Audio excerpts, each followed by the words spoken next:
outlast the crowd. Only the strongest left now. Who's ready to win? This is more than gambling. Let's start the show. It's Last Man Standing. Welcome to Last Men Standing Playoff Edition. My name is Tony Farmer. He is New England Patriots fan, Jason Anik. Last week, my Niners went down in flames. His Patriots got by. Can't wait to talk about those games with you guys. We'll talk about the upcoming games for the AFC and NFC Championship game. We've got a great guest joining us in about 10 minutes. Hit that thumbs up button if you're watching on YouTube. Jason Anik, how you doing over there, brother? Oh, as always, Wednesday night, 7 Eastern. Couldn't be better. I guess I could be better if I lived on the best coast and it was 4 o'clock in the middle of the afternoon. Everything happens 3 hours earlier for my guy, Tony Farmer. But as always, appreciate our friends at Splash Sports keeping us in the game. We'll get to that later. We are most certainly in the game. But we got a contest with our name on it, Tony. Too bad we couldn't last more than a week in it. I know we were not the last men standing in this contest, but I still want to update people on this thing because, Jason, remember how we pitched this thing at the beginning? We told people, and I believe it with all my heart, this isn't just about the $100,000. This is also about bragging rights. We got former Circus Survivor champions in this thing, literally some of the best Survivor contest players in the world were in this contest. We started with 112. We're down to 8. Let's go. Because of the carnage last week with the Bears going down, that knocked out 10. 6 were knocked out on the Texans. 4 more were knocked out in overtime on the Bills. So we're down to 8. And I want to kind of set the stage for folks out there just so they understand what's going on here this upcoming weekend. As I keep saying, we're down to 8. There's someone named Kumeel, Kumeel, if I am pronouncing that correctly. They're out of teams. So they're happy to get this far, but they ain't going to make it all the way. So there's really 7 teams competing here. 2 of them have just Denver left. They got no decision to make. All they can do is take Denver and hope nobody wins in the Super Bowl. 3 people have Seattle or Denver available, Jason. You can see them on your screen here on the left-hand side. They've got a decision to make. Could you possibly skip Denver this round and hope that Denver wins the Super Bowl? Can Denver win too? We'll get into it later. And then we've got one person left who has the Rams and Denver available. M. Hoffman is the name of that entry. So congratulations for those of you who got this far. Jason and I were out in the wild card round on this one. You had to go 2 in the first round, 2 in the division round, 1 and 1.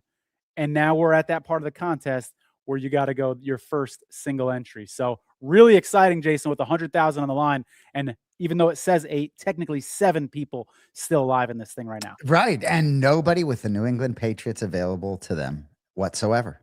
Fascinating. And imagine if you had, Jason, imagine if you somehow had saved the Pats available. Instead of taking, or instead of leaving Denver, you left the Patriots available. You'd be in the catbird seat in this thing if that was the case. Yes. Well, we're going to get to the games, you can be sure, but appreciate everybody that joined our contest. We filled that motherfucker up thanks to Tony Farmer and everybody else, Mike Jones in the back. But Tony, can I please touch on this Splash $1 Million contest that are very much alive in? And before I touch on the contest, I want to say, I said this a little bit last week, but for me to go through this experience with you, I understand we were in the regular season Survivor contest, right? We were there for maybe 4 or 5 weeks. So I didn't get the full experience with you going through this, but to go through this in the playoffs with you, there's a very limited number of choices in certain, like we had a conversation 2 weeks ago. It's a lot longer than the conversation we had this week, but we enjoyed it. We recorded it this week to maybe repurpose some of that content and share it with you guys because it's so fun to pick Tony's brain. And what's been interesting, we've had a lot of different contests that we've had to consider late in the season and in the postseason. And we've made decisions to punt on one contest, to remain alive in one. And clearly, Tony, you led us down that path and it was the right decision every time. And it will really be saying it's the right decision if we can get home in that last contest, which we'll talk about after this million here, because that one's getting really exciting for us. I don't know if it's going to be as exciting for other people to hear us talk about it, but real quick in this million, some numbers here for you, Jason. 522. It says 736 are alive, but again, some people are out of teams. So 522 are really alive in this thing. 206 have Denver and Seattle available. 146, like us in this one, have Denver and LA available.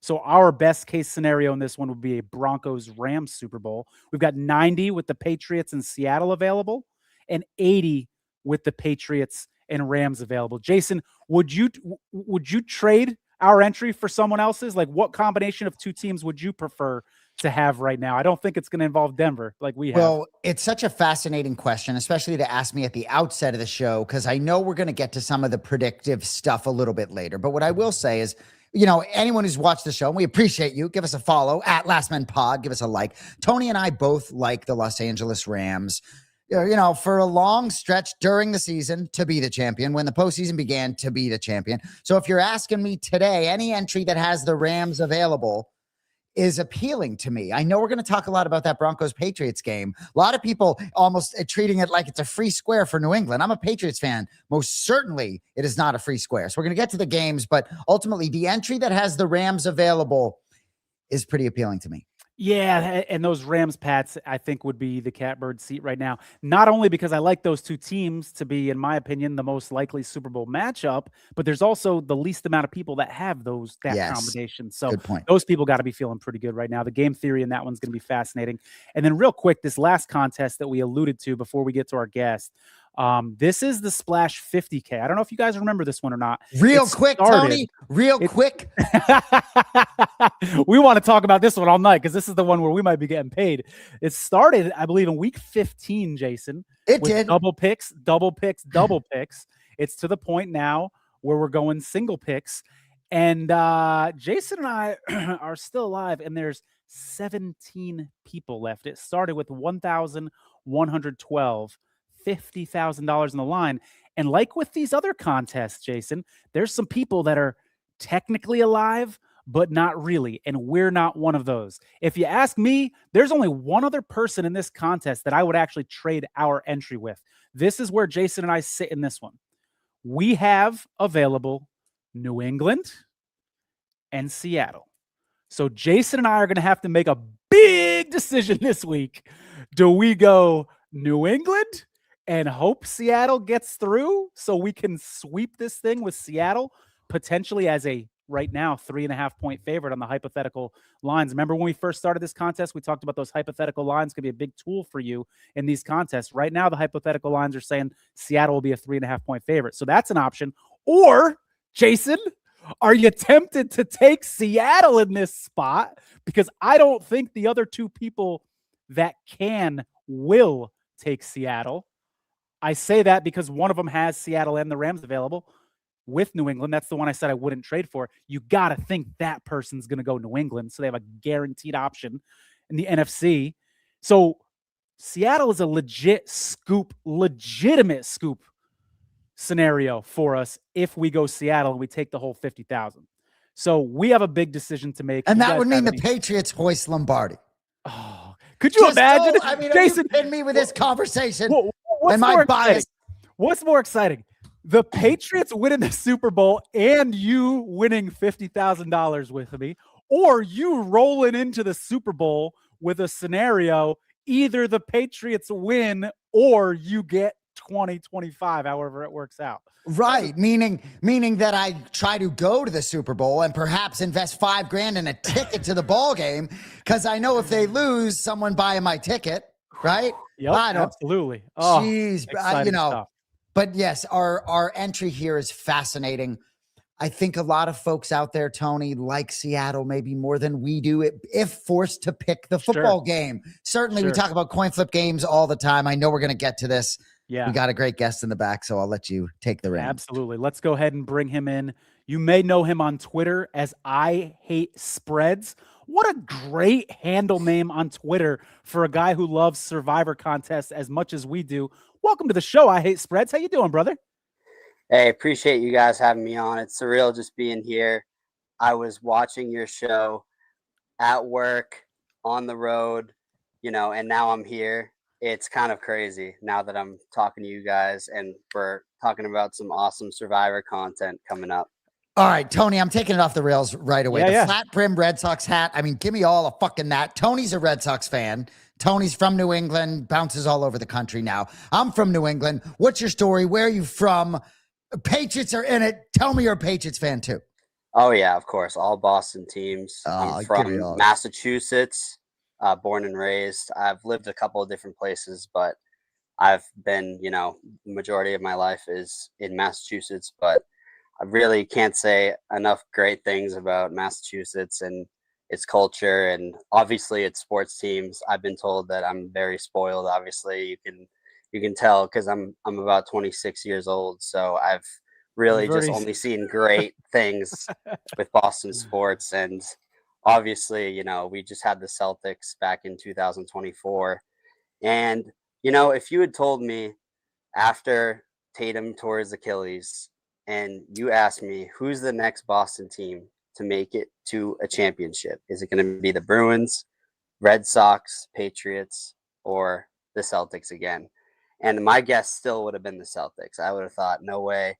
would Every other Patriots be team. last on that list? I No, guess maybe. no. I was gonna say the Bruins just because of how they shipped off everybody, and Yeah, they true. kind of are in a real rebuilding mode. And then I had the Patriots actually third, and then the Red Sox second. I had high hopes for the Red Sox. Unfortunately, they were only able to win that one game against the Yankees in the playoffs this year. But I'm glad they at least made it because it was looking really, really rough at times during last season. I'm sure Yeah. you guys can all agree on that. Oh, But yeah. I love Crochet. Very disappointed about Bregman too. I but hear you. it You is kind what of it look like is. Bregman a little bit, Tony, and I'll let you You take think this back, so? right? A little bit. But can it is see it. fascinating. You missed some great times when you were an infant and Oh toddler in yeah, Boston sports. exactly. So I host a New England sports podcast. I'm definitely going to have you on that, but I appreciate you being on with us. I hate spreads. Seeing your face, I'm like, oh, I like that guy, even though it's only been communicating on Twitter. So Yeah. fascinated to see where the conversation goes, given your New England bias. And I am hearing that accent creeping out now. Well, he Well, earned his way on this show because he just finished in the splash contest, the college football contest, the one that was only $20 to sign up, and he took home $1,000. That's a Circa Survivor entry, by the way. That's a nice chunk of change right there that he took home. So walk us through this contest because you did a hell of a lot better than Jason and I. We were in a parallel contest that had very similar rules. And we got by with Miami in the first round. We were smart enough to recognize that Miami was a live dog in the first round, but not smart enough to recognize that they could go as far as they did. So walk us through this contest. How did it finish? And how'd you get there to the end? Yeah, real quick. I'm just very grateful for Taylor Mathis for putting it together. It was really a last minute decision type of deal. And I tried to get two of my buddies in on it. I was like, yo, you got to sign up with me because my buddy and I actually got interviewed for the Survivor documentary for the one they do on YouTube. Yep. So you'll see me and my buddy on there next year. And me and my buddy talk about Circa Survivor literally every single day. And it's just we're just as big as fans as you guys. And we talked every single week about our picks. We went through every game similar to what you guys were doing through Zoom. We were just so locked in. I got him in on his first time ever playing in Circa. I started in 2024. I had one entry, lost in week 2, came back the next year, bought 3, made it all the way to week 5, which at least was, better than my first. Who took you out? Was it the Cardinals that took you out, or was it the Rams? All right, this is the most painful thing. I had the Cardinals in week 1 and 2. So I swept the Cardinals in all 3 entries. So week 1, I took 1 with the Cardinals. They beat the Saints in what literally came down to the last play of the game. I remember I was in Caesars watching that game. I was in Caesars Palace. My buddy was recording me because we were making content for the documentary. Nice. And you're just like, you're seeing me just like panicking. And then, that last play, I literally thought he caught it too. And then it doesn't come down. We lost your audio for a second. I don't know if you still hear us. I think we lost your audio. Test. Can't hear you at all. If we lost them, we'll bring them back. It was a good story so far. I was enjoying that. It sounds like he can hear us. Try logging out and logging back in, brother. Hello, can you guys hear me? Oh, there we go. Yes, there we go. There he is. All right, sorry about that. So anyway, what I was getting to was the Cardinals. I got through with them on my first one, and then I had one on the Steelers too that week 1, and you guys know how that one went. That was a thriller. Oh yeah. And so that was just an exhilarating way to start Circa this year. Yeah. And then my buddy and I, we went with the Broncos, the most popular pick, obviously, and that one was a sweat. Even though the Broncos, it turned out to be, one of the most popular picks, which I was already pretty concerned about. But yeah, we got through, and then we made it, and we were happy to get out alive because that was a sketchy game. Yeah. But it turns out to be that the Broncos are literally 1 game away from the Super Bowl, which is crazy. The way if you would have told me, and the same with the Patriots, if you would have told me after week 1, which the Patriots lost to the Raiders, I'm sure you guys remember. Yep. And the guy that had 10 entries, God rest him. That was just brutal. I mean, especially, seeing what the Patriots did after that game. They started 1-2. I was at the Steelers game as well with my buddy. And if you had told me that the 1-2 Patriots were going to be 1 game away from the Super Bowl, I'd be like, you are out of your damn mind. And it's going 1-2. The only game they lost, they're up 21-0 at home to Buffalo. I understand they didn't fucking play anyone. Everybody can go fuck themselves with that at this point. I love it. Yeah, it was definitely a frustrating one. We're getting off subject though. I want to hear more about this college win. How did you get to the finish line? Because Jason, I need to learn from you and take some notes because we struggled a bit in in a similar contest. Yeah. So my bad for getting off track. I just love talking about Circa Circa and stuff, but and Circa is really like the main reason why I became super into these contest pools. But as you can see, just scroll. Oh yeah, there I am. P Sty 1999. There so it is. There's my path. So just scroll. I think that's not. Yeah, I think you gotta. Oh yeah, there we go. Okay, so yeah. First week, pink one for those of you who are squinting at the screen. Yep. I took Alabama and Ole Miss in the first round because I had figured, okay, Alabama shouldn't even be in the playoff. They obviously looked like crap against Georgia in the SEC championship. I'm not sure if you guys watched that one, but it was a blowout. Georgia made them look silly, and then some people were upset that Alabama even made it. And I was like, all right, Alabama has to win this first game at least, and to avoid like public outrage pretty much. So I was like, all right, you know what? I'll take Alabama, roll the dice there. It was like I think they were +1.5. So they were slight dogs, I'm pretty sure, in that one. Okay. And then you had Oklahoma, who this was like one of their biggest games in school history, in recent history. And Mateer is obviously a great quarterback, but I was just like, you know what? Give me Alabama. I know we saw them get crushed the week before, how long ago it was. And so I rolled the dice. I took Alabama. And then my second pick was Ole Miss. And they played JMU, right? Or no. Yeah. Who did they play? I think it was no, because Oregon played JMU. Were they Tulane? Right? Yes. Yeah. It was Tulane. It was Tulane. Yep. So I had a feeling, Ole Miss, I was just like, I don't see them going too far. So they have an easy matchup. I'm already like having a high risk pick with the Bama pick. So I was like, give me a sweat free one. Well, sweat free, but obviously it showed that they weren't near Ole Miss's caliber. So I got through week 1. I was feeling good. And then the most interesting part about this contest was I had picked Ohio State and Georgia in this second round. And I had my pick in for literally the whole week. And I was set on doing it. I was like, yep, I'm doing Georgia. I'm doing Ohio State. So I am kind of like not a huge fan of Julian Sayin. I thought he was extremely overrated. People were saying, oh, yeah, he should have been the Heisman. I was like, man, like, I think this guy is like just literally doing the least that you can ask for a totally stacked team around him. I think the lights might be too bright for this kid. And I was thinking that all regular season. I'm like, I'm just waiting for Ohio State to lose. And then, I had finally just been accepting of, okay, Ohio State's good, no matter who they have a quarterback.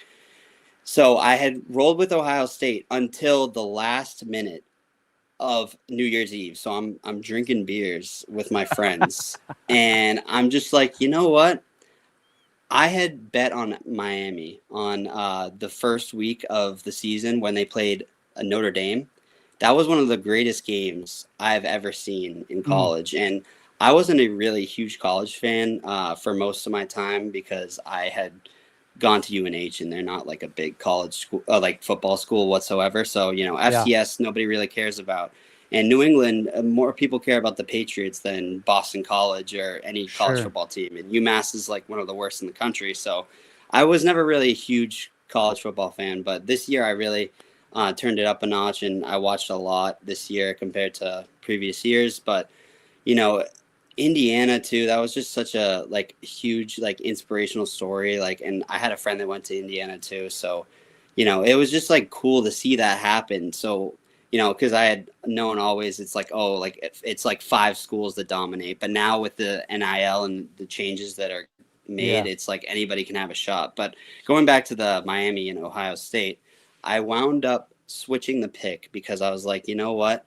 My gut is telling me that Miami's going to pull this out, and they actually might wind up making a run, because I had discussed with my friend, I thought our dark horse to make it was Texas A&M, and they had played Miami in that first game, and Miami literally almost lost. I don't know if you guys remember that game, but the kicker missed so many kicks, and yeah, Texas A&M had a chance to win it at the goal line, and the quarterback threw a pick. But I just had that feeling. I was like, you know what? I doubt that Miami offense will be this bad 2 games in a row. And Carson Beck is a vet when it comes to this. He's won national championships with Georgia.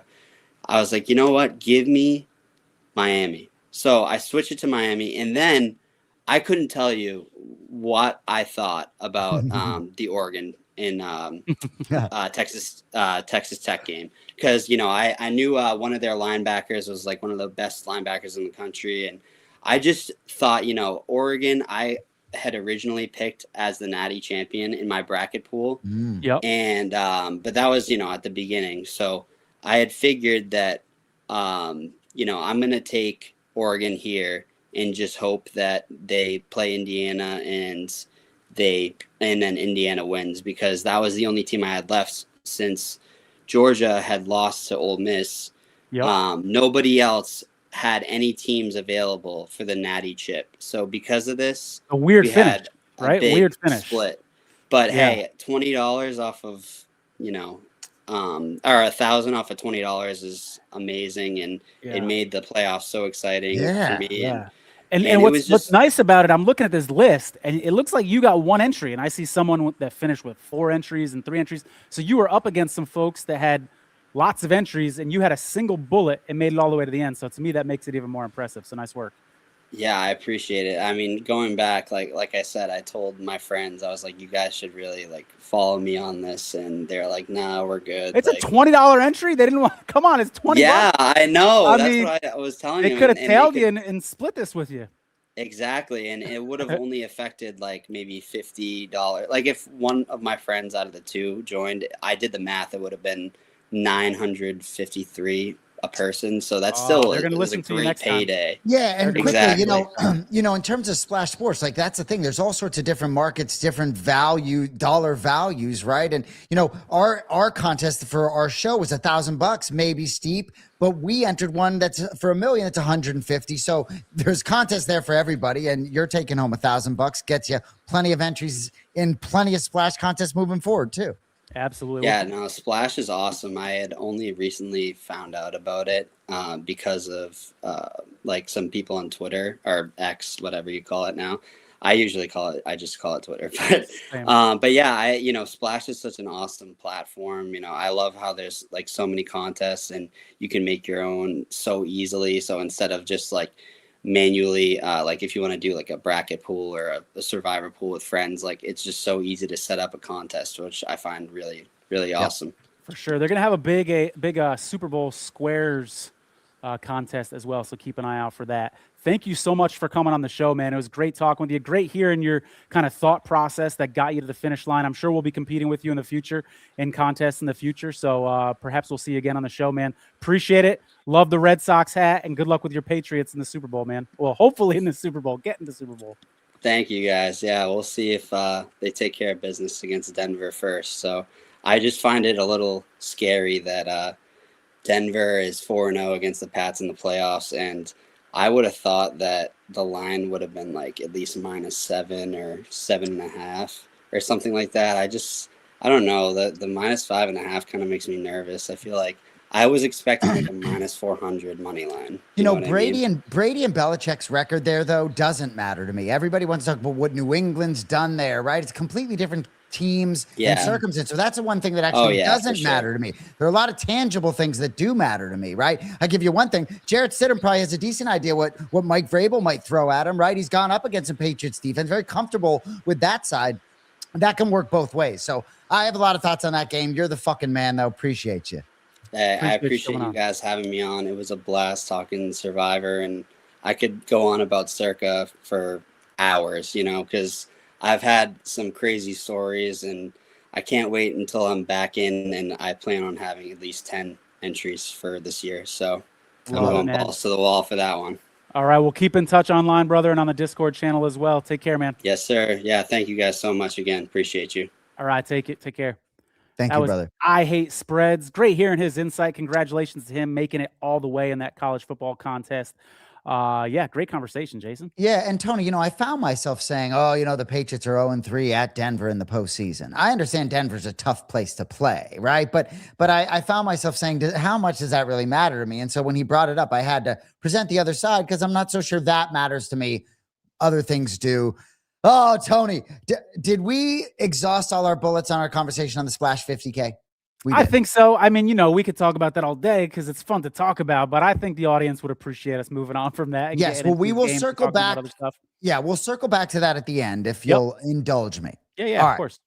One more contest we want to let you all know about. The Splash $25,000 NFL Conference Championship Fantasy Tiers, right? And it says tiers, but it really is fantasy tiers. Keep that in mind. $25,020 in prizes. This is a pretty cool contest, and you can check it out, a lot of the specific rules, but I'm going to give you some sort of bullet points, especially for guys like Tony and I, who are aged men who maybe aren't doing as much player propositions, fantasy stuff, etc. So top prize is over 3 Gs. You select 4 players. Players are placed in 4 tiers. That's what's pretty cool about it. So entrants will be required to select 1 player from each of the 4 tiers to fill their roster. Entry deadline, pretty simple. Sunday, 3:00. That's a kickoff for the AFC Championship game. But really take a peek at this contest. There's more there, more meat on the bone there, but a pretty cool contest. We'll probably get in there as well. But the Splash 25,000 NFL Conference Championship tiers. Check it out. I like these 1 week contests, Jason. Everything's kind of condensed and it makes things a little more intense. Every play, every game means a little more. So it's fun. I'm with you. I like it. So before we talk about these conference championship games, let's rewind a little bit, if we will. The first game of the weekend was Bills Broncos. Fun games, man. Oh my God. What a weekend, dude. This divisional round was bonkers. So I guess we could do 45 minutes on this game. I'm gutted for Josh Allen. I love the raw emotion. Brandon Cooks was emotional in the locker room as well as other guys. And I love Josh Allen. And when I watched that game, my takeaway at the end was not like, oh, Josh Allen just spit it all over the field. You know what I mean? When they didn't turn it over, they scored every other time. You know, which is fascinating. Yeah, I mean, but we agree it wasn't his best game. He had that ugly fumble that he looked really bad on. There was a couple missed throws that he could have had, and he also came up big. Like there were those Superman moments as well. Don't get me wrong, but when I see him emotional after the game, saying I let my team down, if I'm there in person, I'm not going to be like, yeah, you did, but I'm going to say it on this show. I think he kind of did, Jason. As likable as he is, he had a couple of, and you talk about the conditions, the cold hands. That fumble was one. It doesn't get much worse than that. That fumble on that run where he kind of. Are you talking about the whirly bird? Yeah, not the one at the end of the first half, right? I think it was in where he kind of spun around and he sort of like, it almost looked like he was trying to lateral it to somebody. Yeah, I don't think that was the one. You know, I have to say, though, right? I do think they made the right decision. I hear you. I think they made the right decision getting rid of Sean McDermott, right? At the end of I really believe that. At the end of the first half, right? You can't let Josh Allen be Superman there. That sets a bad tone for Josh Allen, right? Players need to be coached. They need to be managed. And even a guy like Josh Allen, he's not 38, right? I think he Mhm. needs to be managed in a different way. And so I think McDermott did fail, especially in that spot. Take a little confidence away. He's out there desperately trying, and you give up 3 points there, and the game ends up tied at the end of regulation. It could have, whether it's a 3-point swing, 6-point swing, I think the coaching let him down a little bit. And a lot of quarterbacks are making mistakes all over the field. Everybody except maybe Matthew Stafford, I trust the most now. But I hear you. But I'm still gutted for the guy who really is the best player for all our eyes, I got to get your take on that Brandon Cooks catch or no catch. I Where do wanted you to stand ask on that you one? the same thing. Like I hear football players talk about like being in the scrapyard playing football and how like, what do you mean? That's never a pick when you're playing in the streets. That's what Richard Sherman said. Richard Sherman said, like, not even in the streets, in the NFL. He's like, they never make that call. The tie always goes to the receiver every time. And I tend to agree with him, man. And also too, I mean, it's such a long point. I tend to agree with him too, but it's such, when you slow these things down, like what are we doing here? Everything could be up in the booth. You don't even need officials on the field anymore if you're doing the quick replays now, like college, right? It's like, oh, we pick and choose when we do it. It's like, but if you slow everything down, the ball does sort of almost change hands. And there's so much there when you slow it down that I throw my hands up, but it doesn't feel right. And in a big moment, it's brutal to be on the wrong side of that. Yeah, and poor Brandon Cooks to if I had just held the ball a little harder, you know what I mean, to have to kind of live with that. But I will say, Tony, like when I think about David Tyree with a football against his helmet, against the Patriots, or even Julian Edelman making that catch against the Falcons almost off the turf. Sometimes plays sort of happen in games either way. So you know what I mean? I know it's cliche to say, well, don't leave it up to one play, but I do sort of believe that. The other big headline from that game, Jason, was Bo Nix's injury. Was I the one that broke that news to you through text? Because I texted you as soon as I heard. I was shocked. Someone in our Discord mentioned it. And I got the link to Adam Schefter. I thought it was the fake Adam Schefter. That's how shocked I was. I thought someone else was getting punked and was putting that on our Discord saying, oh, look, Bo Nix is hurt. Because there wasn't even a whisper of him being hurt. I didn't even see him limp or anything. Dude's on cloud 9, just earned his way in year number 2 to the AFC Championship game. And then I was completely blindsided when I found out after the game that he was out for the year now. What? I did find out from you, and it almost looked like he whispered something in Josh Allen's ear. And I'm sure Josh Allen didn't, almost maybe saying something. I didn't catch that. And my brother actually said to me, he's like, I saw rumblings that someone put up a video of him like hurting his ankle celebrating in the locker room and took it down or something. I don't think that was the case. I don't think that was the case. But Tony, what I'll say is, as a Patriots fan, you get that news prior to the Patriots game. It's the day before. So as a Patriots fan, I with respect to Bo Nix, it's so irrelevant, because you're looking at it strictly through the Patriots lens, right? So it didn't become relevant for me until the Patriots punched their ticket. Then it really did become relevant for me. Yeah, I hear what you're saying. It becomes relevant, but I don't want to project. Tell me if you didn't feel this way. Didn't watching that game almost have a little more emphasis, knowing there's no sure thing in the NFL, knowing that you're going to be facing a backup quarterback in the next round if you win? Like, I heard some people in our Discord saying this is the real AFC Championship game, Texans and Patriots. I don't know if I'd go that far and agree with that, because I think Denver will put up a little bit of a fight. But I feel like it would get Patriots fans a little more excited knowing that if you win, you got a slightly softer matchup now. I can't disagree with that. A little more, yes. But Bill Belichick has this fan base conditioned to respect the opponent. And I really do believe, Tony, I know we're going to break down the next game, but I do believe that, this has moved the line quite a bit for this quarterback. And Bo Nix really impressed me quite a bit. But Jarrett Stidham can manage a football game potentially, right? Probably not going to spit it up like CJ Stroud everywhere. So I think there's a lot to get to with the game. But yes, it's impossible not to peek ahead a bit, right? Yeah. If you let yourself. And you can be sure I've had conversations about the Rams and the Seahawks as potential matchups for the Patriots in the Super Bowl that I'm not sure I would have had if Bo Nix was healthy. So your point is very well taken. Good stuff. The next game was Seahawks 49ers. Oh, we don't have to talk about this one, Jason. It's fine. We can just move on. So we can move on. They were overmatched because they were injured. Kyle Shanahan, hats off. Tony got smoked with a 7.5 point spread. Big time. Kenneth Walker, 19 carries, 116 yards, and 3 touchdowns, like a knife through butter in that 49ers defense.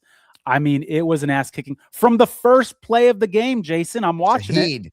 Niners special teams, which by the way has been really good all year long, gives up a kickoff return for a touchdown, and you're just like, oh, it's going to be one of those games, huh? And it didn't get any prettier after that. 6 points for the Niners. It's just brutal. But ultimately, you lose Kittle the previous week. It just was.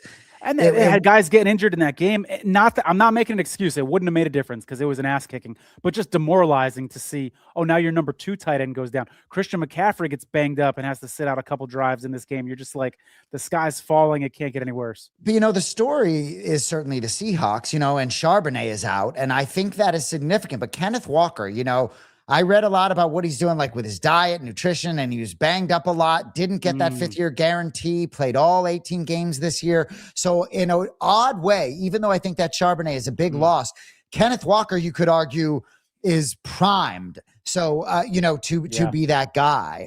But I think the quarterback will be the concern there. So, yeah, we don't have to say anything else about Seahawks 49ers. We can touch on Patriots Texans if you want to move right along. Let's do it, so, I said to you that I don't think Stidham will be as bad as Stroud, right? CJ Stroud. I mean, thank you very much for all of New England. And I said I didn't think he would fumble 5 times. They've won a postseason game every year he's been there. And early in his career, I recall some post-game interviews where he was supremely confident, supremely locked in.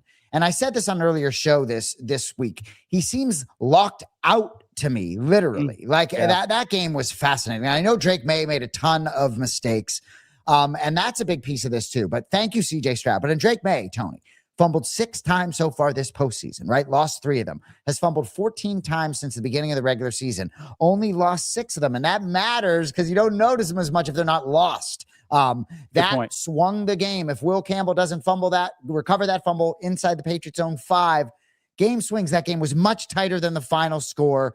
And I guess what I'll say about Drake May is he bounces back with some incredibly big throws. The moment's not too big for him, and he is able to sort of turn the page. But I've been calling him Shaky May at several times this season.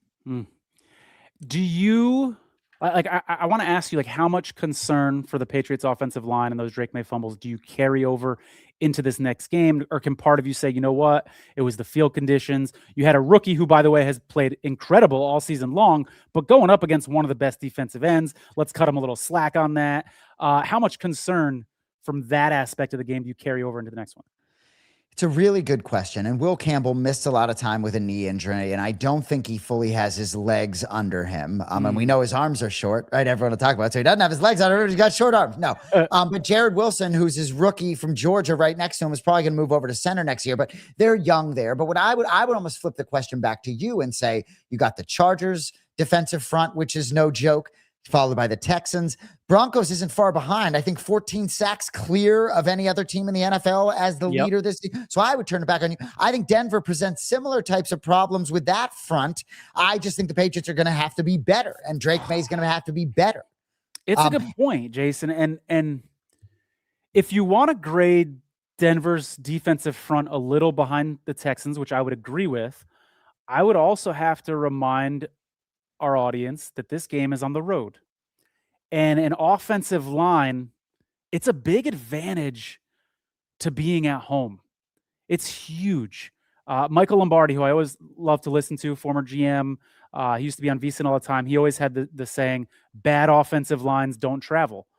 Offensive lines can struggle away from home. So it's like, okay, even if Denver's front isn't as good, we're now in a road environment, which is tough on offensive line. So they may have their hands just as full, if not more, this week than they did last week. So it's something to keep an eye on. Absolutely. And we'll talk more about that game. Rams over the Bears.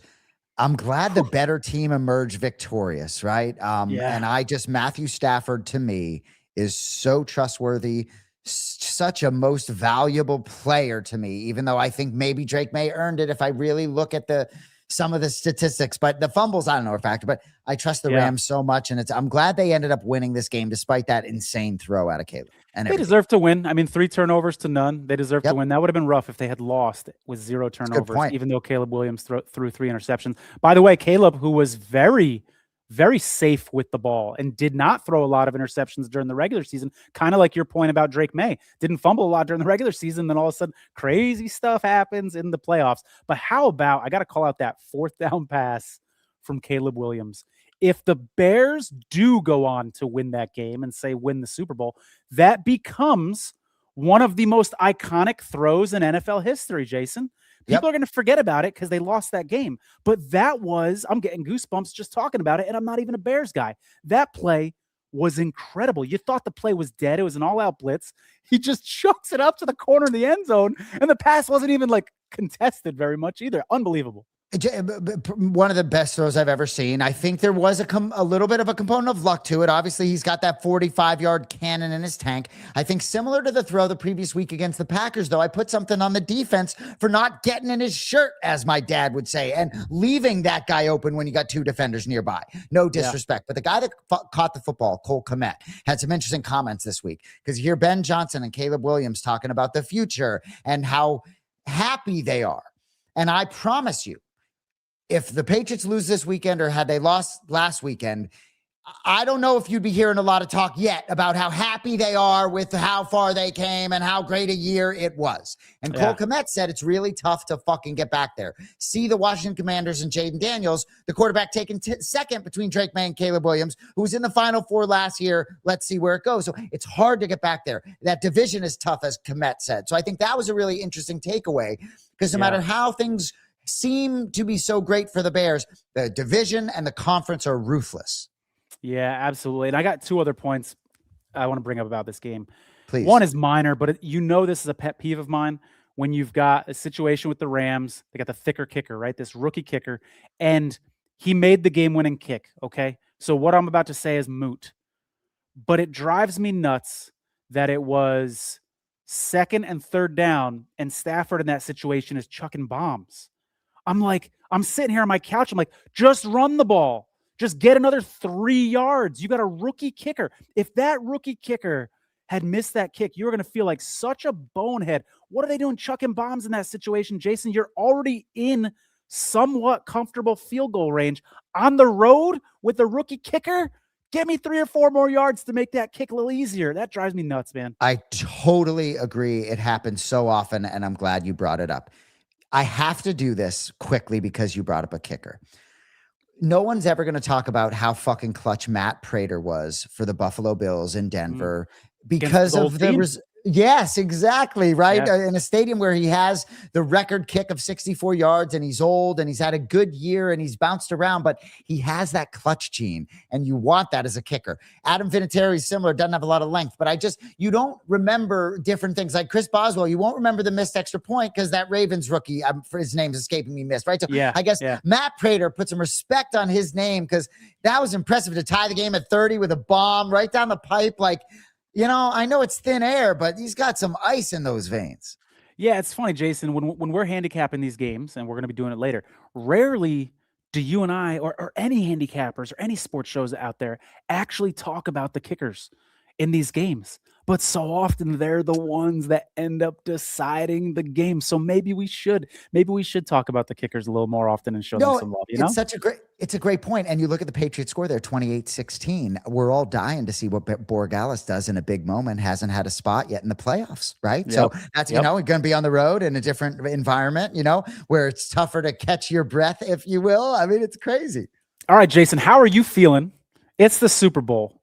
Patriots are in the Super Bowl. And so it's going to be in Santa Clara. So we're not going to have any crazy weather. And Borregales is lining up for a 55-yarder to win the Super Bowl with 3 seconds on the clock. How you feeling? Is it going in?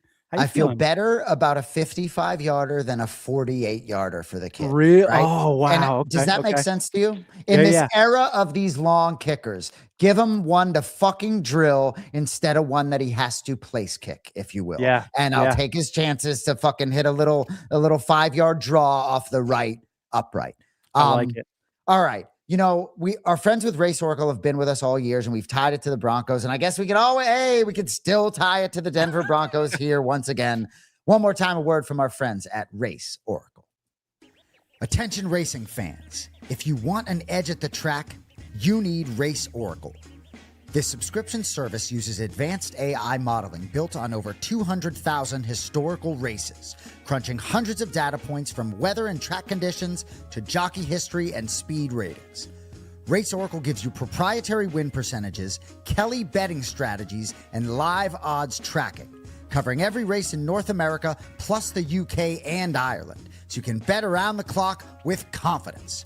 Don't guess. Predict smarter. Subscribe today and start betting with data, not luck. So those are the few times where sometimes I like hear my brother in my head and I'm like, oh, what is going on with that? One thing, Tony, that before we get to this amazing tier maker thing real quick from my notes that I did want to share with you that was so evident. There were two members of the Patriots organization that weren't happy at all after that game, actually quite pissed. And their names are Drake May and Will Campbell. Will Campbell was disgusted with himself, right? Like literally had a face as if they lost a game. And Mike Vrabel was, he greets all the guys that go into the locker room, and Vrabel grabbed him and sort of like gave him some love. And Drake just was unhappy. And as a Patriots fan, good boys, you should be unhappy. Yep. It kind of gets back to what you were saying about, when CJ Stroud had that bad game, even though he did follow it up with another bad game, you're kind of like, you're glad you get it out of your system. You know what I mean? It's like, I don't want the kicker on my football team going into the playoffs and never having missed a field goal in the regular season. I'm like, I'd rather him be 29 of 30 going into the postseason. Will Campbell got the struggles off his chest. He knows what it feels like to fail big time in the NFL. Now, I think he'll come back and have a solid game this week. I agree. For sure. So look what Mike Jones created for us, Tony. Awesome. Take us through it. So, we got this little tier maker thing. Jason and I are going to have some discussions here. Coach, quarterback, offense, and defense. And we're going to rank these teams, obviously the 4 remaining playoff teams, and see who has the best of each of these things. So we'll start with coach here. Jason, should we do like head coach or the whole coaching staff? Or what do you think, man? Well, I think it's up to you. And what I'll say right out of the gate, if we go with the coach, is that I love me some Sean Payton. I'll tell you now. This is the toughest one. Coach is the toughest one. And I'll tell you, I'll remove my biases, but I absolutely love Sean Payton. Like if you were to tell me that Mike Vrabel didn't want to coach anymore, like Mike Tomlin doesn't, and I believe Mike Tomlin's done. But if Mike Vrabel didn't want to coach anymore, Sean Payton would probably be the first name that he's like, I love the guy on so many levels. I like that he's not afraid to run his mouth. He gives zero fucks. But ultimately, your question is a good one. Is it head coach or the whole staff? And I believe Josh McDaniels guiding this offense, given how capable he is of doing that. Mike Vrabel's entire staff and what Mike Vrabel is, to me, I couldn't put anybody above him. I think he's such an elite leader of men, whether they get the job done here or not, that to me, it's the sum of the parts gives them the edge for me. And I don't feel biased, but it could be a 9.9 to 9.8. But Patriots get the nod for me. Yeah, I'm going to go Patriots as well. Mainly your point about the coordinators. I don't like the Rams defensive coordinator. Nothing special there. And I like McVay a lot as a play caller. If this was a play caller tiers ranking, McVay goes to number 1 for me. But the whole that's tough. That might be a tie. That might be a tie. Oh, see, I was just going AFC, Tony. I wasn't going all 4 teams. Oh, okay. Forgive me. I still like the Patriots one. Well, you notice I didn't.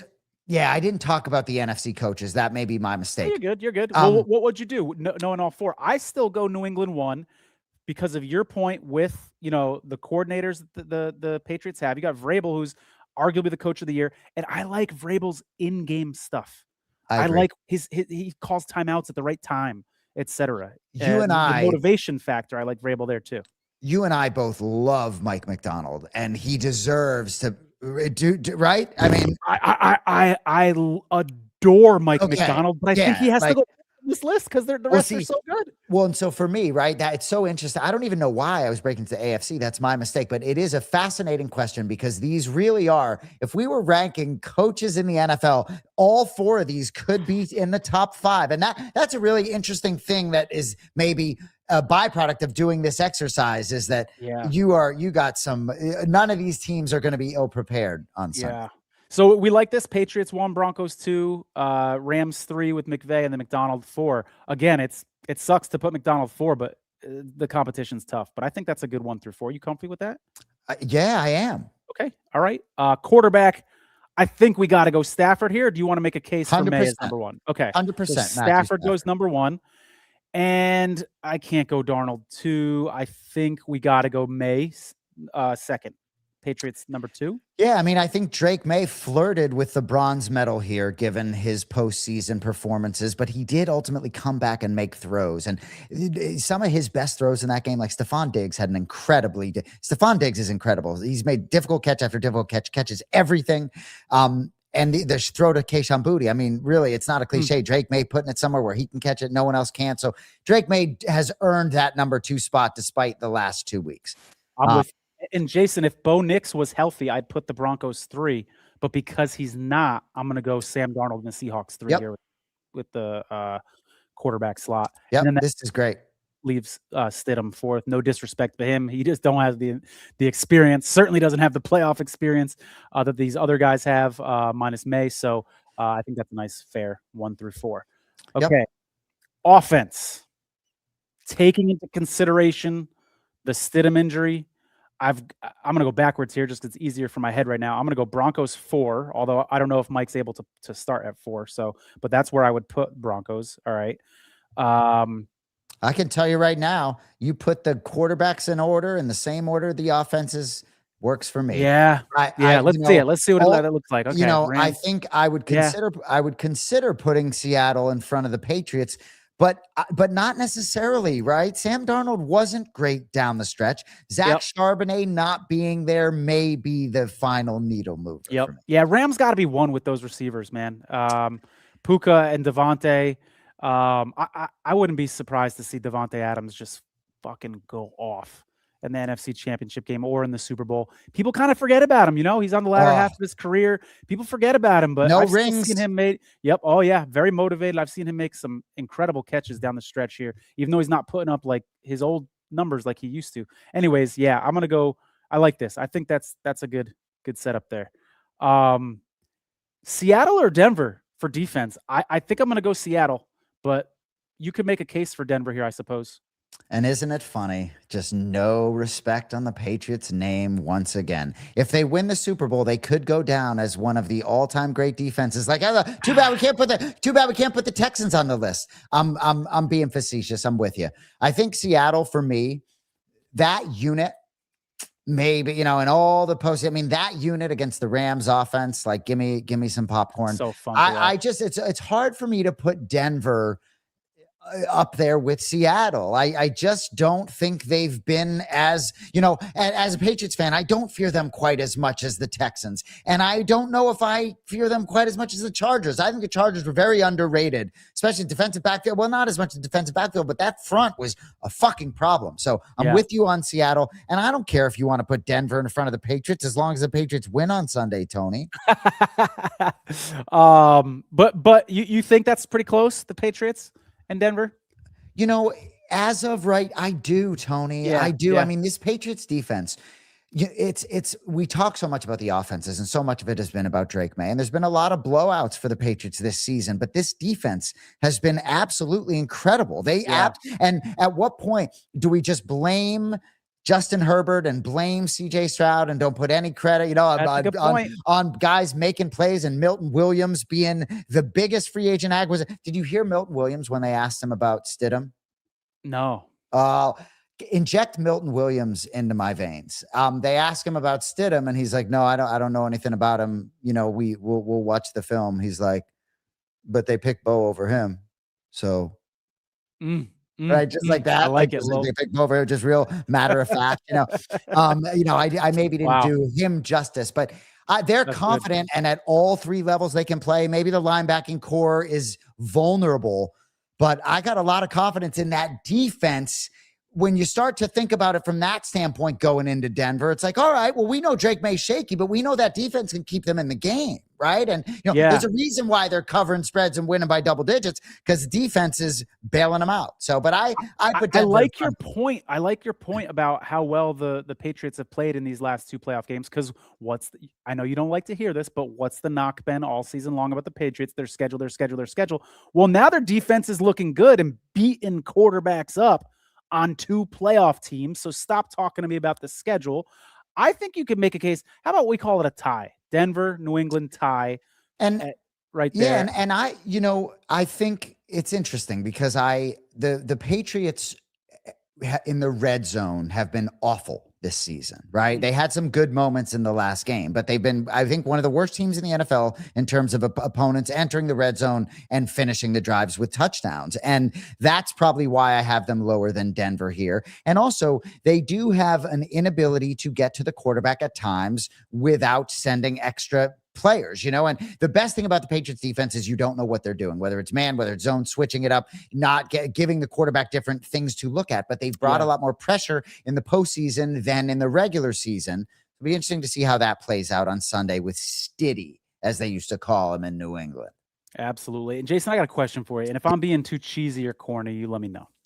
But if it was a Patriots-Rams Super Bowl, as a Patriots fan, is there a little bit of nostalgia there because of the last Patriots-Rams Super Bowl? You had a young Tom Brady who was a big underdog going up against the greatest show on turf.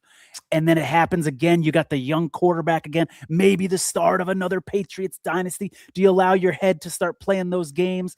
Or is it just like, no, that was years ago. Who cares? It's the same team. Yes. No. Yeah. I mean, look, I have more to say on this matchup between the Patriots and the Broncos, and I know we're going to get to that. But for me, yes is the answer. There's nostalgia both ways, though, Tony. Right? The last Patriots Super Bowl win was against the Rams. I was there.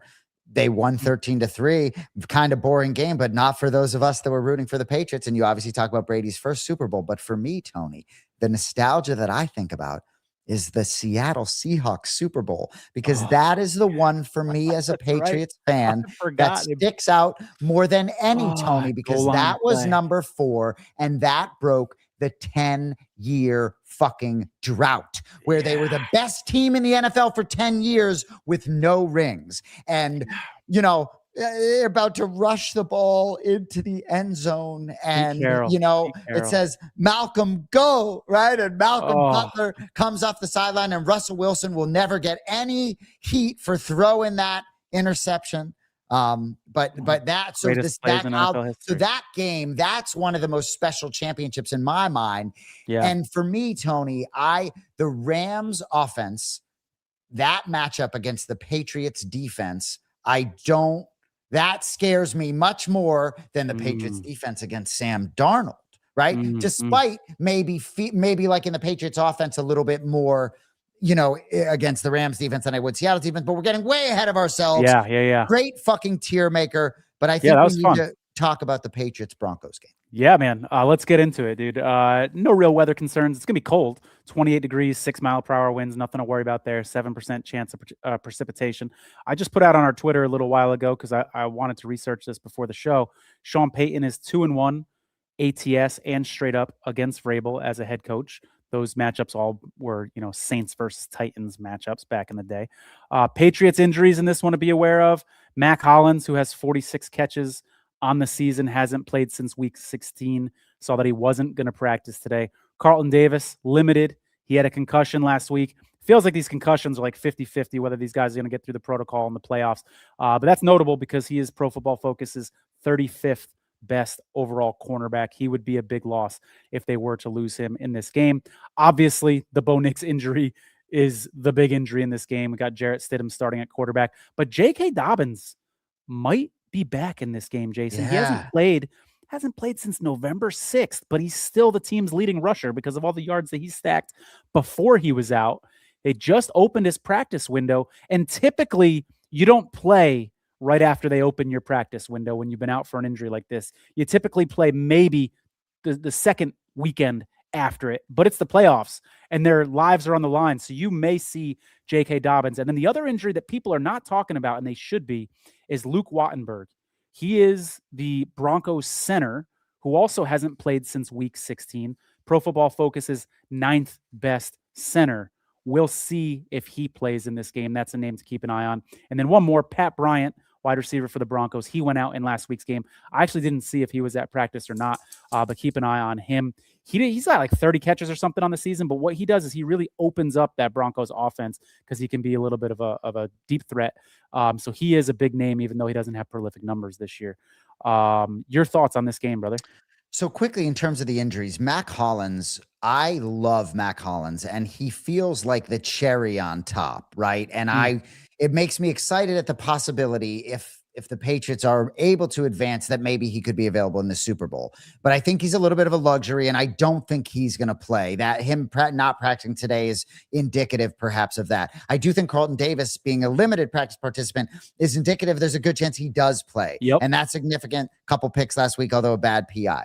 So, the question for me comes down, I think there are so many people that are now very conveniently toting the narrative, Patriots easy schedule, and now look how easy it is with Jarrett Stidham coming in. And if it was some random dude, I would feel better about it. But Jarrett Stidham, the familiarity works both ways. He knows Josh McDaniels intimately in terms of the offense. I think he knows potentially what Mike Vrabel and that defense are going to try to do against him. Potentially the mental speed of the game won't be too much for him. My question is, right, Jarrett Stidham has potentially been given an opportunity that Davis Mills wasn't last week against the Patriots, right? It's hard for me not to think if Davis Mills, I'm not suggesting that I would have benched him. It's a slippery slope. But, if Davis Mills could have just done nothing but protect the football, maybe they win that game. And game manager game from him, and you would have been probably okay with that defense. And so if Jarrett Stidham can manage this game and the Denver defensive front can get after the quarterback, which they've done all season, I don't see why this is a 5.5 point spread. What's interesting to me about Jarrett Stidham is that you talk about backup quarterbacks. They all have different stories. There are guys that are there that you maybe want to slot in like a Kirk Cousins this season or whatever. But Jarrett Stidham, his 4 games as a starter, I told Tony about this over the phone. 4 games as a starter. And those 2 starts were in 2023, I think, with the Raiders when they shut down Derek Carr to prevent him from being injured to get out of a contract. And then the next season in Denver, same thing at the end of the year with Russell Wilson. I thought that was fascinating that he literally in these 2 games where they are trying like these throwaway games, these are the games this guy got. Did do some nice things in the preseason, and I do believe he'll be ready. Bo Nix impressed the shit out of me last week. So as a Patriots fan, I'm glad I'm not seeing him, but I ultimately believe this is going to be a really close game. There is an advantage for the Broncos being home. Sean Payton has the fans trained to make noise at the right times. I think it's going to be a really tough game for the Patriots, but if the Patriots want to play well, I absolutely think it's theirs for the take. Yeah, I think the Patriots play their A game. It's theirs. But will they in that environment? That is the big question. I'm going to go off topic here for a second, Jason. But I hate how the awards like NFL Coach of the Year is voted on after the regular season. Like, I agree. If Sean Payton were to get a win in this game with a backup quarterback, give him the Coach of the Year, especially because it's against Vrabel, who right now is slotted as the favorite to win that award.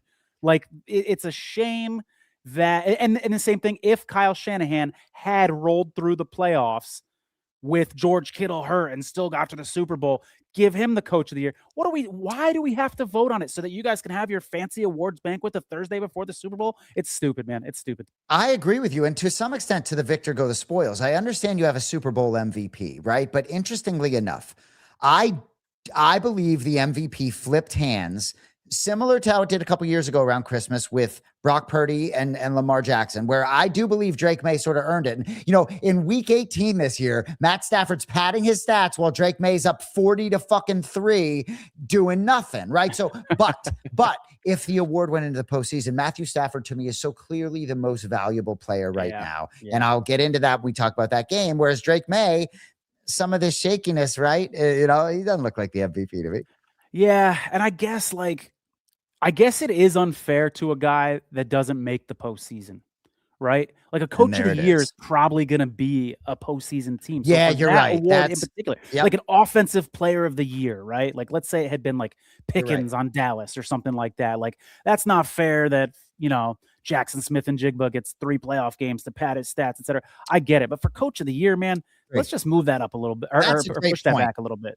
I agree with you. MVP, no, different conversation, not fair. But coach of the year, what you do in the postseason should matter. I couldn't agree with you more. A lot of these coaches are 500 in the playoffs. Yeah, for sure. Jason, you see on the left-hand side of the screen, this is right from the Splash Sports app, 4.5 point spread. 4.5, I got the numbers right in front of me at Circa, 4.5 at Boomers, 4.5 at Westgate. There are some 5s in the market, though. Stations, Win, and South Point have some 5s as well. And I think I'm even seeing a 5.5 here at DK. So shop around. Obviously, if you like the Patriots side, grab that 4.5. If you like the Denver side, try to grab that 5 or the 5.5. So I know we have some contest implications, but do you have any leans in terms from a gambling standpoint or anything you can get into on this show about this game and anything you're peeking at? Yeah, I'm not touching the spread. I have some confidence in the Patriots money line. I don't know about that 245 price. I haven't bet anything yet. Hang on one second. Let me pull up some money line numbers. Because if I could get it they're all a little bit too high for me. Like if I could get a 225 on the Patriots or something, you might get me to bite there. But I'll probably be staying away from this game altogether. I mentioned earlier that the Broncos forced 5 turnovers against the Bills. But overall, the Bills, it was rough out there for the Broncos defense a little bit. The Bills scored on all other 6 drives. I know it's Josh Allen there. So I do believe protecting the football will be paramount. But from a gambling standpoint, for those of you that don't know me or don't follow the show, I'll be betting on the Broncos. That's what we do. My brother and I for years have been paying for Boston sports victories. If you need me to get into more detail, at Boston Anik. Tony's sick of that. But huge investment on the Texans last week. And I promise you, I'm happy. Like Tony, I do another show, New England Sports Show. I gave both the producer and my co-host each $100, even money. I'll take the Texans. You take the Patriots. I'm happy. I gave them each $100. Take my money. We're moving on. Take my money. I love it. So I'll be playing the Denver Broncos plus 200, plus 4.5.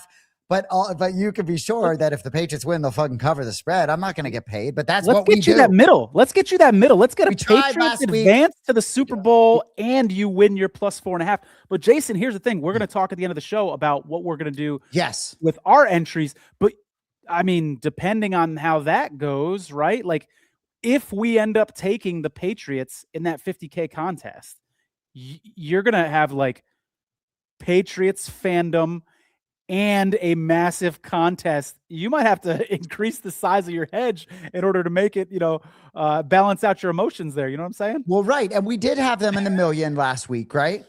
Yep. Yeah. So we will be on Denver in the million. This is yeah. different, yeah.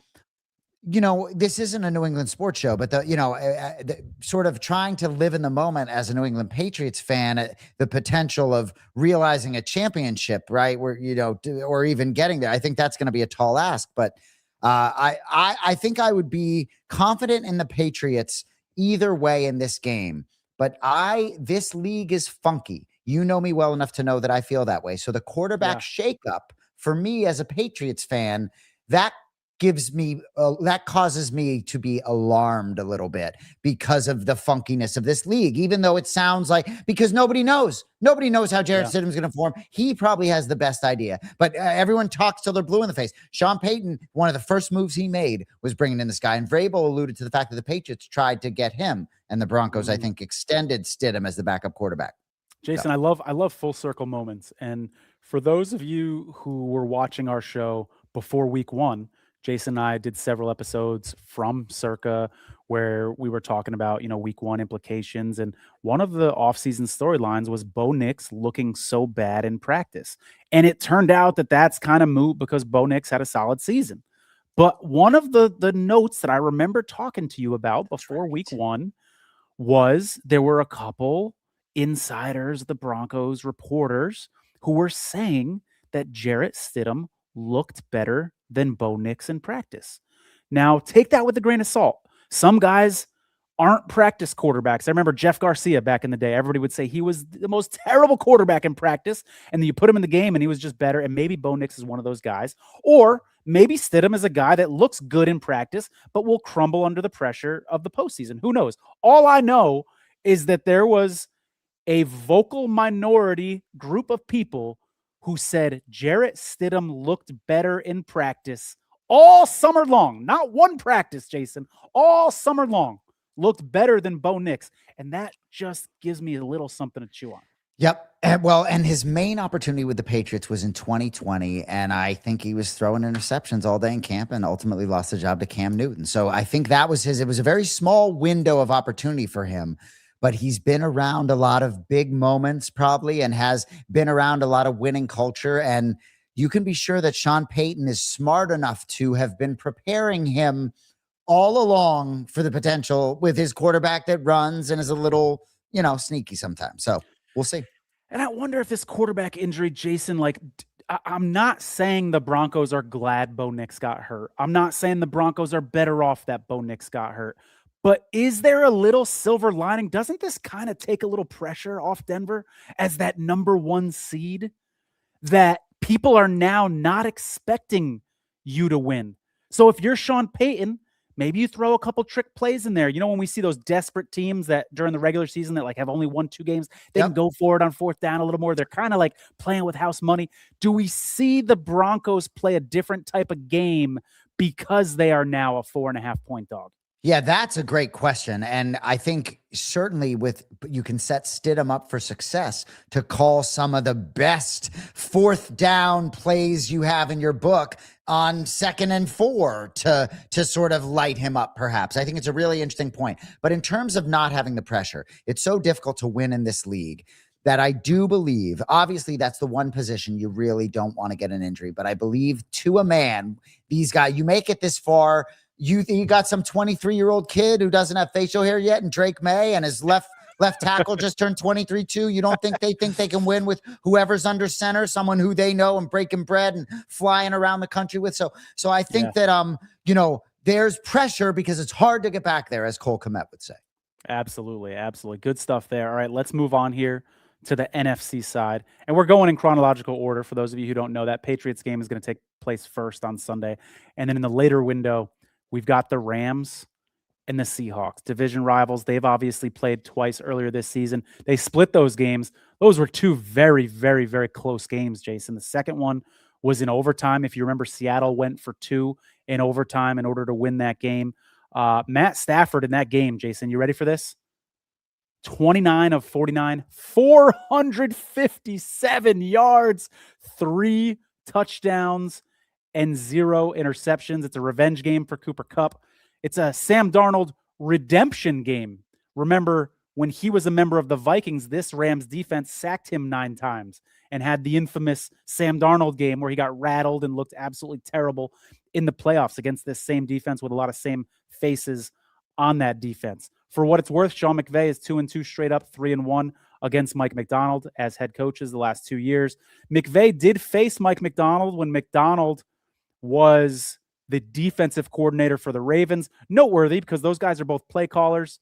McVay lost that game, but he did put up 31 points on Mike Macdonald's Ravens defense. Stafford looked very comfortable that day, 294 yards, 3 touchdowns, 0 interceptions. So I've already given you a couple examples of Matthew Stafford absolutely lighting up Mike Macdonald's defense, and I think that matters in this game. Last thing I'll say before I turn it over to you, Jason, I think in terms of a spot, as bettors, as handicappers, we look at games sometimes and talk about the spot. This is a much better spot for Seattle. They're home. The Rams are now playing their 3rd straight road game. That matters.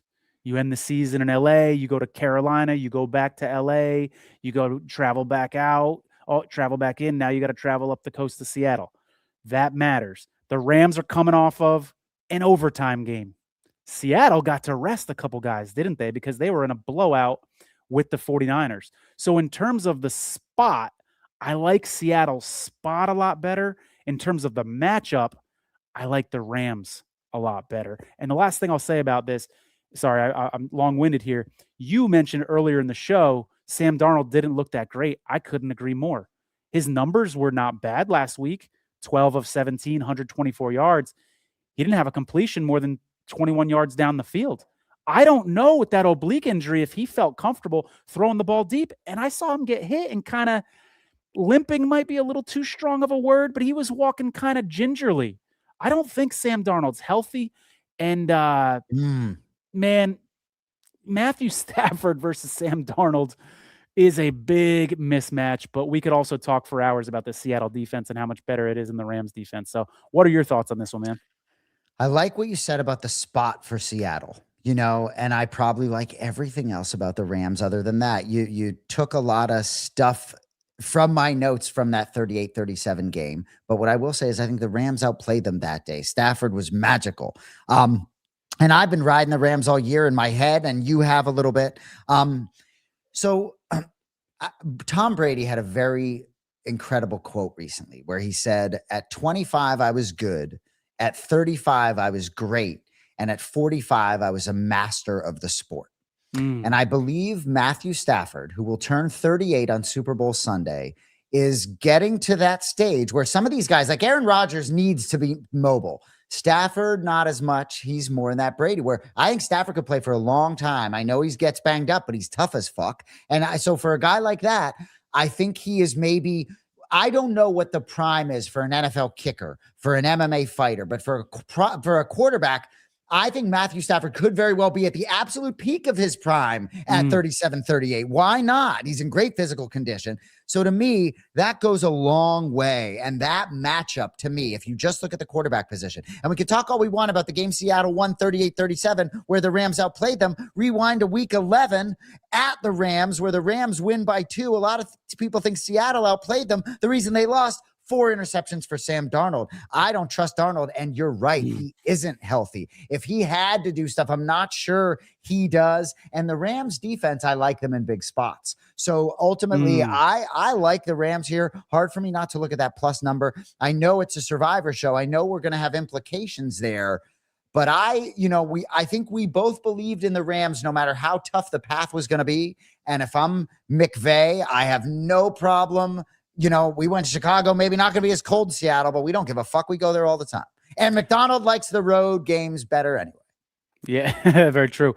I like your point about liking the Rams in big spots. They've got some big names on that defense. Jared Verse, guys that can really turn a game around and make some splash plays. They have struggled, though. I dug this one up. So the Rams defense in their last 6 games have allowed 27.16 points per game. Almost 4 touchdowns a game. And that's a little concerning. I brought up that game earlier that Matthew Stafford had a big game against Seattle, that overtime game. You know who else had a big game that day? Kenneth Walker, 9.1 yards per carry on 11 carries and a touchdown. Oh, yeah, he added 64 receiving yards. That was his best game of the season, arguably, against this Rams team. And he's playing really well right now. And as you alluded to, he's going to get a couple extra carries because Charbonnet's out. So that is going to be, everybody wants to talk about the quarterbacks, and we've done that on this show. But how Kenneth Walker is able to pick up first downs in this game against the Rams defense that's a little shaky against the run at times is probably going to be what decides this game. Like, you give me that stat, give me a crystal ball. You tell me today that Kenneth Walker runs for 38 yards. I'll tell you who wins the game. You tell me Kenneth Walker runs for 111 yards like he did in that last game. I'll tell you Seattle's going to win the game. So that is going to kind of decide the game for me. I agree. And I think a guy like Sam Darnold, right? He loved that everybody took the pressure off him last week, and potentially Kenneth Walker and others can help do that. So I think it's a great point. I may be peeking at some Kenneth Walker props. They certainly are going to be elevated with Charbonnet out. What that Charbonnet injury, how significant do you think that is? I know it's tough to measure. Yeah, their backup is Velus Jones, the dude from the Bears who's converted from wide receiver to running back, and they gave him a couple carries in that game against the Niners. But I feel like it doesn't move the needle a lot for me, just because, you like to have that 1-2 punch. You like to kind of keep guys fresh. But this late in the season, there's 2 games left. If Kenneth Walker ends up getting an extra 7 carries a game, you could make an argument that that's a good thing, as well as he's playing and as comfortable as he is against this defense. So Charbonnet is a good player, don't get me wrong, but it doesn't move the needle. It doesn't make me like Seattle any less. So in a lot of these contests folks' hands are tied and they have to go in certain directions. Everybody's hands are tied to a certain extent. It's not like anyone's sitting on all 4 teams.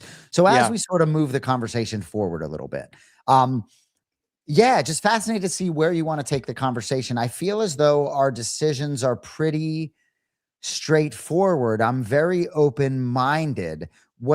In terms of the scoop component, that would be Seattle this week. Is that accurate? Yeah, for the 50,000 contest. So there's only 2 other people who have our combination of New England, Seattle. One of them, like I said, is the only guy that I would trade our entry for right now. He has New England, Seattle, and the Rams. He's got to go New England this week. It's just too tempting to not go New England when you guarantee yourself an NFC team in the Super Bowl. Yep. Who's probably going to be a favorite. So assuming yeah. he goes New England, then you've got this other guy who's in the exact same seat as us. And human nature. Now, I don't know if this is a sharp guy. I don't know if this is his first time ever doing a splash contest. He may have been doing these things for years. He may have more experience than us, Jason. I have no idea. But human nature in this situation makes anybody want to take New England just because the spread is a little higher and it feels safer.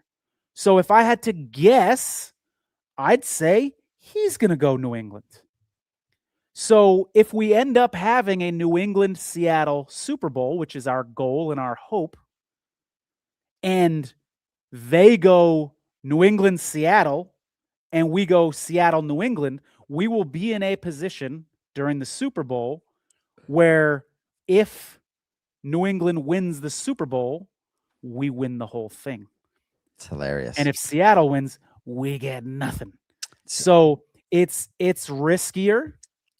And it's especially riskier because you and I don't love the Seattle matchup against the Rams, but it could pay off a lot bigger. And I'd love coming on this show with you a week from today and saying, we had the balls, we went for the scoop, and look where we are now heading into the Super Bowl. It's going to be a tough choice. It's fascinating, and I can't wait to talk to you about it offline in a little more detail. It's so difficult for me to want to. I guess I have more confidence this week. Gun to my head, if it ended this week and I have to pick Patriots or Seahawks, I probably have a little bit more confidence in the Patriots than the Seahawks this week. Obviously, the point spreads would indicate that. It scares me to even say that out loud. So that's where the pause is. But when you talk about the spot for Seattle, right? You and I are well documented on everything else, but that matters. That's not a throwaway when you talk about that. You can be sure this Seattle team is supremely confident in their ability to win on Sunday. And it's not going to shock us if they do. And I will say, Tony, if the Patriots face the Rams in the Super Bowl, I wish them luck. If the Patriots play Seattle, I just like the matchup more. I think they hang around a little bit more. So that might influence this decision as well. This is insane. It's going to be fun. And we have another opportunity, Jason. We could do something like this. We could take the Broncos in the million, which I think we kind of have to. I don't think the Broncos are going to win the Super Bowl. So I think we got to take them here in the million. And then the Patriots in the 50K. So we're going to be looking really good in the Super Bowl and one of those 2 contests if we were to do something like that. So we've got some options. We got a little comment here from Mike Parker. He says, I've been watching Jarrett Stidham highlights. He has the goods to get it done. Mike Parker with some confidence in Jarrett Stidham. He also says he has all 3 available in one contest, just the Rams and Broncos in another. As long as Broncos pull off the miracle, I'll play both Seattle and Rams. Wow. Guaranteed to a win. But when you start a sentence with, as long as I get a miracle, that's all I need. So Mike Parker, follow Mike Parker, right? Supremely confident in Stidham, but it will have to be a miracle for him to win. Parker, what else you got? No, I'm not talking shit, but seriously, right? It's not going to be a miracle. I think Denver's live as well. It's 4.5 points. It's 4.5 points. Two, 1 time out of 3, Denver's going to win this game. That's what the odds makers are telling you. Let me ask you a question, Tony. You don't have to elaborate, but look, Stidham is such a wild card. If Bo Nix was playing in this game, would you be leaning Broncos? Good question. And you don't have to. I mean, it's tough. It's sort of, I would probably be be leaning Patriots slightly. Actually, Stidham scares me because of and look, I think it's a pick'em game if Nix is playing. I really do. I think the Patriots, I think Stidham is really going to be the key. Yeah, I do. I'm glad you asked me that question because there's a little brain exercise going on in my head right now. I would lean Denver.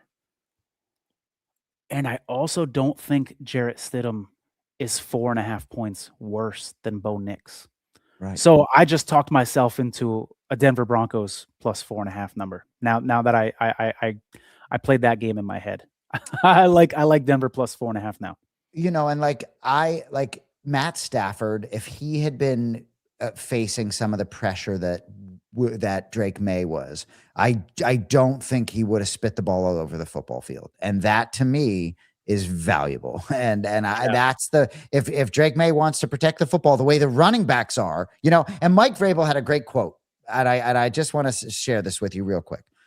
So it's like simple. He said ball security. We have to all take ownership. We've been through this early in the year. We have to take care of the ball and protect the guy with the ball, Will Campbell. There's a bit of a twofold there. We have to improve. And that's part of it too. It's a collective effort. But yeah, May is still a young kid, so he's vulnerable, but hey, anything can happen.